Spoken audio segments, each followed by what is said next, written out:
आज हम लोग जिस टॉपिक के बारे में लाइब्रेरी साइंस में पढ़ने जा रहे हैं वो है ready and long reference service.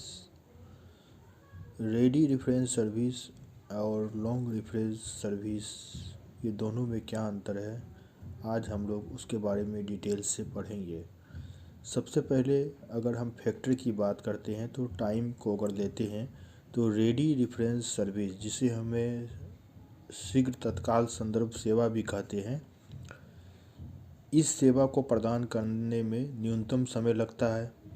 जबकि समय की अगर बात करें हम दीर्घ संदर्भ सेवा, जिसे हम लॉन्ग रेंज रेफरेंस सर्विस करते हैं, तो इस संदर्भ सेवा में समय अधिक लगता है।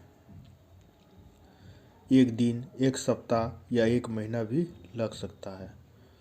अब हम सूचना के स्रोत पर बात करते हैं तो शीघ्र संदर्भ सेवा में सूचना के स्रोत के रूप में हम शब्दकोश, विश्वकोश, जीवन कोश, अनुक्रमणिका, सारांश, चार्ट, हैंडबुक एवं बिब्लियोग्राफी ईटीसी को ले सकते हैं।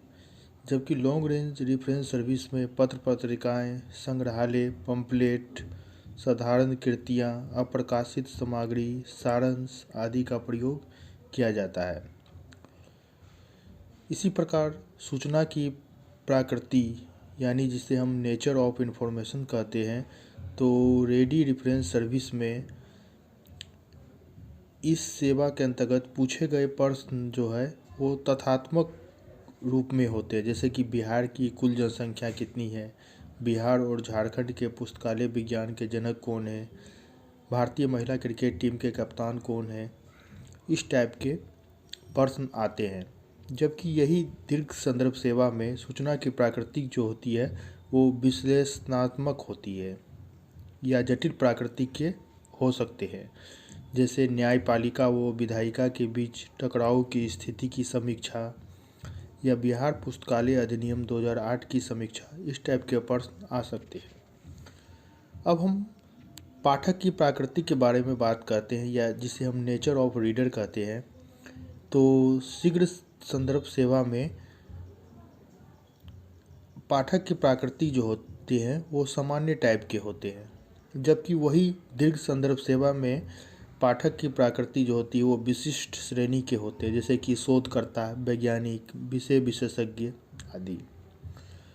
अब हम प्रश्नों की प्राकृतिक एवं अन्य ग्रंथालयों से सहयोग की बात करें तो शीघ्र संदर्भ सेवा में यदि पुस्तकालय या सूचना केंद्रों में उपलब्ध स्रोतों तथा सामग्रियों से सूचना प्राप्त नहीं हो पाता है तो शीघ्र संदर्भ सेवा के अंतर्गत कोई प्रयास नहीं किया जाता है। जबकि वहीं अगर हम दीर्घ संदर्भ सेवा की बात करें तो इसका मुख्य उद्देश्य किसी भी तरह सूचना प्रदान करना होता है। इसके लिए किसी भी सीमा तक प्रयास किया जाता है। ठीक इसी प्रकार हम संदर्भ कृतियों की स्थिति पर अगर बात करें तो तत्काल संदर्भ सेवा में सूचना संदर्भ कृतियों से आसानी से प्राप्त हो जाती है। जबकि दीर्घ संदर्भ सेवा में पूछे गए सूचना नवीन भी हो सकते हैं या संदर्भ कृतियों में नहीं भी हो सकता है। अब हम रेफरल सर्विस की बात करें तो संदर्भ सेवा, जिसे हम रेडी रेफरेंस सर्विस कहते हैं, इस सेवा में किसी भी तरह का रेफरल सेवा अर्थात प्रश्नकर्ता को उसकी खोज के लिए कोई निर्देश नहीं दिया जाता है। जबकि दीर्घ संदर्भ सेवा में प्रश्नकर्ता को उनके उत्तर के विद्वानों, विशेषज्ञों एवं अन्य संस्थाओं से संपर्क करने का प्रयास किया जाता है। इस प्रकार हम देखते हैं कि रेडी रेफरेंस सर्विस और लॉन्ग रेंज रेफरेंस सर्विस आज के संदर्भ सेवा में एक महत्वपूर्ण भूमिका निभाती है।